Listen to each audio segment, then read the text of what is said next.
বন্ধুরা, আগের ভিডিওতে আপনার সাথে চর্চা হয়েছিল যে নিফটির ক্ষেত্রে 5 মিনিটের টাইম ফ্রেম অনুযায়ী একটা প্যাটার্ন তৈরি করলেও করতে পারে, কিন্তু কনফার্মেশন ছিল না।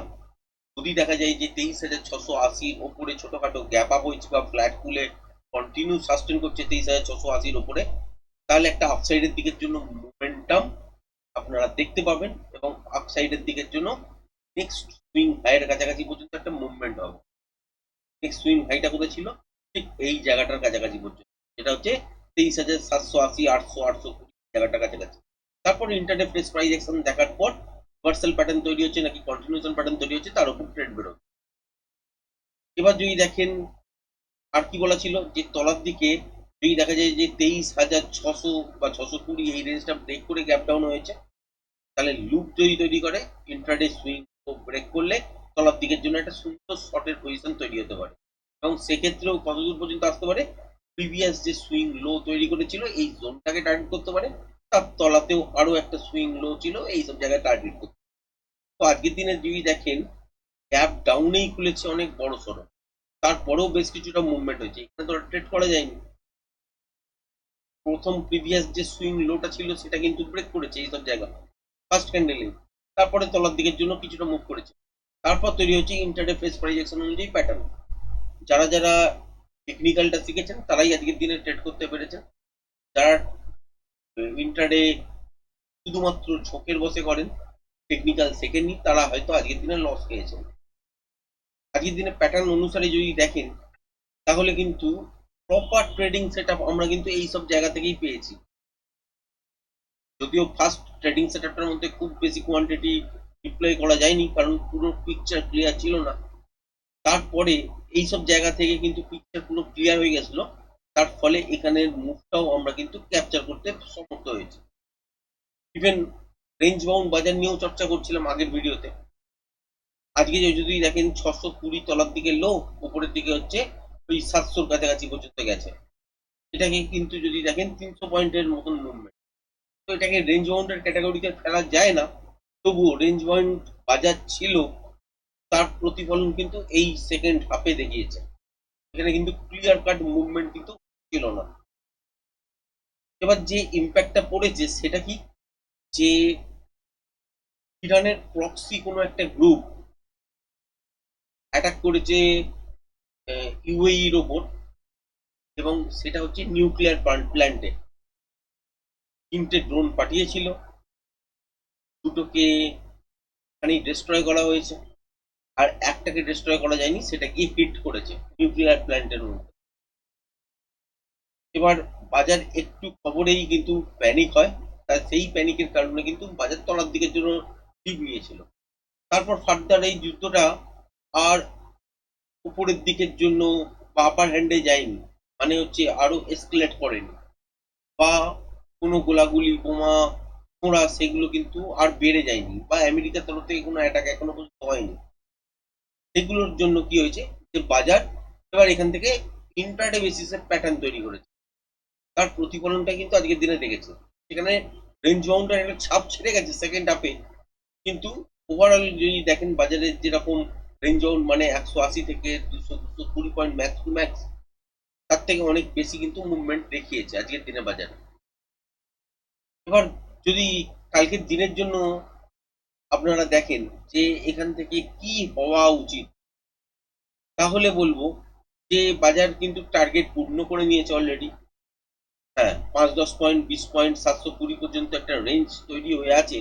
680 থেকে 720 যখন ট্রেড করছিলাম অ্যাকচুয়ালি সেই সময় এই জায়গাটা ড্র করেছিলাম, এবং আপনাদের সাথে শেয়ার করি ঠিক এই জায়গাটা 715 এইরকম জায়গাটার কাছাকাছি পর্যন্ত যাওয়ার জায়গা। তার মানে কালকের দিনে ছোটখাটো গ্যাপ আপ করলো, এইসব জোনের বাইরে আশা করি বেরোবে না, তলার দিকের জন্য মুভ হতে পারে।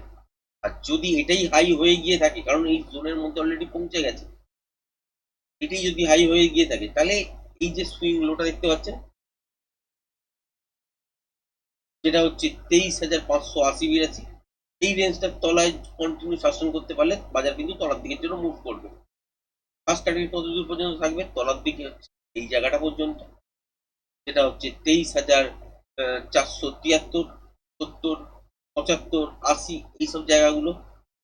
তারপরে এই রেঞ্জটাকে যদি ব্রেক করে তাহলে ইন্ট্রাডেতে ফ্রেশ প্রাইস অ্যাকশন অনুযায়ী প্যাটার্ন তৈরি করতে হবে, এবং যদি প্যাটার্ন যদি কন্টিনিউশন প্যাটার্ন নিচের দিকে তৈরি হয় তাহলে এই মুভটাও কভার করতে পারে, যেটা হচ্ছে 23,322।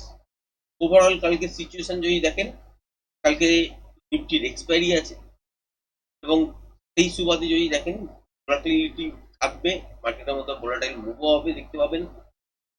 এবার ক্লিয়ার কাট যদি প্যাটার্ন তৈরি করে তাহলে কিন্তু মুভমেন্ট আজকের মতনই দেখবেন। আদারওয়াইজ এই যে জায়গাটা দেখতে পাচ্ছেন সেকেন্ড হাফে, এই যে জায়গাটা বাজার কিন্তু সেরম ভাবে চলতে পারেনি, এই সিচুয়েশনটা কিন্তু করতে পারে, এবং তলার দিকেই হয়তো মুভমেন্ট হলো কিন্তু ট্রিকি নয়েজ এলো, সেখানে কিন্তু ট্রেড করা যাবে না। ওভারঅল রেঞ্জ বাউন্ডের সিচুয়েশন কিন্তু হয়েই আছে।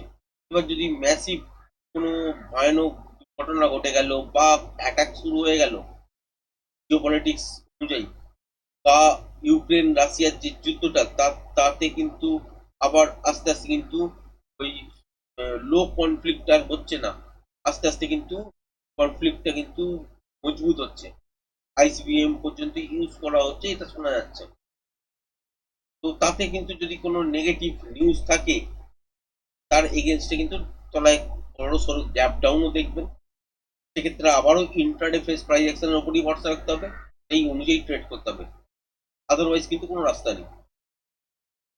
আর যদি সুযোগ দেয়, খেয়াল রাখবেন 23,580-82 এই রেঞ্জটার তলায় কন্টিনিউ শাসন করা মানে বাজার এখান থেকে তলার দিকের জন্য ডিপ নিতে শুরু করবে। এবার ওই মুভটা তলার দিকে এতটা পর্যন্তই আসবে, 23,322 পর্যন্ত, নাকি 380 পর্যন্ত আসবে, নাকি 420 পর্যন্ত আসবে, ইন্ট্রাডে ট্রেড করতে গেলে ইন্ট্রাডে ফ্রেশ প্রাইস অ্যাকশন অনুযায়ী যেরকম সিচুয়েশন দাঁড়াবে সেই অনুযায়ী ট্রেড করতে হবে। ব্যাংক নিফটির ক্ষেত্রে যদি দেখেন প্যাটার্ন অনুযায়ী যে জোনটা ছিল তার ফার্স্ট পয়েন্ট হচ্ছে এই জায়গাটা, যেটা হচ্ছে 53,600-613 এই জায়গাটা। তারপরেও বেশ কিছুটা জায়গা ছিল 53,700-720 পর্যন্ত। মোটামুটি ওভারঅল বাজার কিন্তু এখানে কমপ্লিট করে দিয়েছে, যদিও এখানে একটা সুইং হাই হয়ে আছে। কালকের দিনে বাজার কি করতে পারে, ছোটখাটো গ্যাপের সঙ্গেও খুলতে পারে বা ফ্ল্যাট খুলে উপরে যাওয়ার চেষ্টা করতে পারে। এই জোনটাকে ওভারঅল যদি দেখেন 53,700-720 এই জোনটাকে যদি না পারে, শাসন করতে না পারে, তাহলে ইন্টারডে বেসিসে কিন্তু গ্রুপ তৈরি করবে, যদি ব্রেক করে দেয় সেখান থেকে পজিশন তৈরি হবে। আদারওয়াইজ যদি দেখেন যে 53,667 এইটাকেই ব্রেক করতে পারেনি, তাহলে এই যে সুইং লোটা দেখতে পাচ্ছেন এইটা ব্রেক হওয়ার জন্য অপেক্ষা করবে, যেটা হচ্ছে 53,363। এটা ব্রেক করা মাত্র কিন্তু তলার দিকের জন্য মুভমেন্ট স্টার্ট হয়ে যাবে। ফার্স্ট টার্গেট কত দূর পর্যন্ত পাবেন, মর্নিং এর দিকে হয় একটা স্ক্যালপিং মুভমেন্ট, তো মোটামুটি ভাবে রেঞ্জ এইটুকুই রাখছি, যেটা হচ্ছে 52,956। এই রেঞ্জটাকে ব্রেক করেও তলার দিকে চলতে পারে বা এর আশেপাশে এসেও দাঁড়িয়ে যেতে পারে, সেটা ইন্ট্রাডে বেসিসে, সেটা ইন্ট্রাডে প্রেস প্রাইস অ্যাকশন দেখার পরই কিন্তু ডিসিশন নিতে হয়। মোটামুটি ভাবে বলা যেতে পারে যে স্প্রিংগুলো এর আশপাশে কিন্তু দাঁড়াবে, নয় ব্রেক করে দাঁড়াবে নয়তো এর আশপাশে দাঁড়াবে। আর এটাকে ব্রেক করে চলা মানে তলার দিকে নেক্সট সুইং লো দেখতেই পাচ্ছেন, যেটা হচ্ছে 52,788-তে আছে, এবং তারপরে কিন্তু প্রিভিয়াস সুইং লো দেখতে হবে, এবং সেই প্রিভিয়াস সুইং লো এর উপর ডিপেন্ড করতে হবে।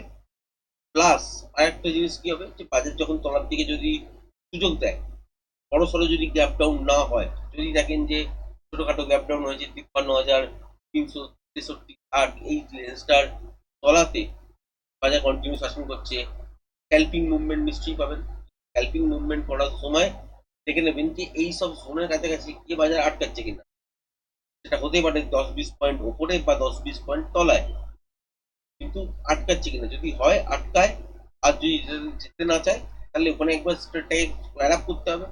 তারপর দেখতে হবে যে এখানে ইন্ট্রাডে ফেস প্রাইস অ্যাকশন অনুযায়ী প্যাটার্ন তৈরি করছে কিনা, যদি এখানে রিভার্সাল টাইপের কিছু প্যাটার্ন তৈরি করে তাহলে এই মুভটা আবার আস্তে আস্তে করে উপরের দিকে ঘোরার চেষ্টা করবে, সেখানে নয়েজ থাক দেখতে হবে, নয়েজ যদি না থাকে তাহলে সেখানে প্রজেকশন লেভেল ড্র করতে হবে, যদি প্রজেকশন লেভেল অনুযায়ী যে রেঞ্জটা বেরোবে সেইটা ওপেন করতে হবে।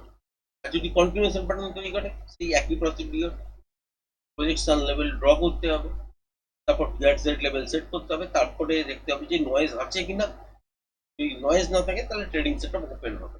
এইভাবেই কিন্তু কালকের দিনের ট্রেডটা, আশা করছি কালকের দিনে বাজার আশা করছি যদি এই রেঞ্জটাকে ব্রেক করে নিফটির ক্ষেত্রে 23,720, তারপরে একটা মানে তলার দিকের জন্য আসা উচিত ফার্স্ট একদম সেশনে, একদম উপর থেকে তলার দিকের জন্য আসা উচিত।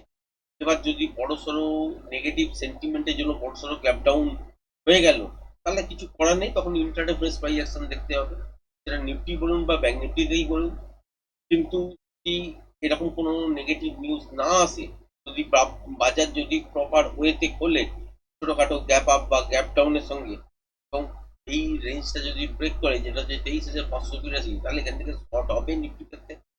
ব্যাংক নিফটি ক্ষেত্রে 53,363 ব্রেক করলে সেখান থেকে শর্টের পজিশন তৈরি হবে। এবার যদি সেদিন যে আবার কোনো বড় পজিটিভ নিউজ চলে এলো, তখন কিন্তু সেন্টিমেন্ট বেসড ট্রেড হবে। নেগেটিভ নিউজ বা পজিটিভ নিউজ যদি যাই আসুক না কেন, তার এগেনস্টে বাজার রিয়াক্ট করবি, এবং আপসাইডের দিকের জন্য বা ডাউন সাইডের দিকের জন্য যখন মুভমেন্ট হবে, তখন ইন্ট্রাডে বেসিসে প্রাইস দেখার পরই কিন্তু ট্রেড করতে হবে। সেখানে কোনো লেভেল, এই পোস্ট মার্কেটের লেভেল কিন্তু কাজ করা আসবে না। আশা করি বোঝাতে পেরেছি সিচুয়েশন কি হয়ে আছে।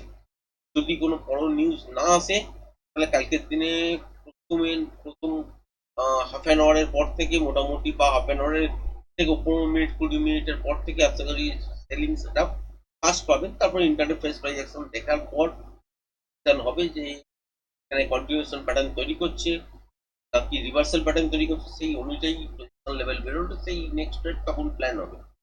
তো প্রথম ট্রেডটা যদি কোনো বড় সড়ো সেন্টিমেন্ট নিউজ যদি না আসে, তাহলে কিন্তু সেলিং সেট আপ কিন্তু হতে পারে। তো আজকের ভিডিওটা এই পর্যন্ত রাখলাম। ধন্যবাদ।